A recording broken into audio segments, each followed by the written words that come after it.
Mark, I owe you a lot. Thank you for being a student that has taught me so much.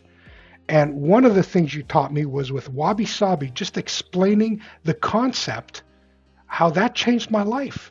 I'm looking at things that are broken today and I'm thinking, what a miracle. Let's do that. Tom, let me take the first question. What is Wabi Sabi, Mark? Can you explain it to Tom? Yeah, so Wabi Sabi is the definition would be the embracement of imperfection, impermanence from ourselves and others. So what that means in relationship to the item that I showed you, George, was part Kintsugi.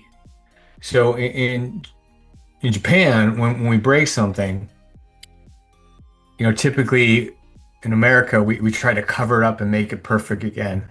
It's like, oh no, we don't try to make it perfect, and we want to make sure those cracks are exposed, right? So this is a metaphor for life. Those cracks are then filled with gold. We don't try to glue it back together perfectly. We actually fill the gold.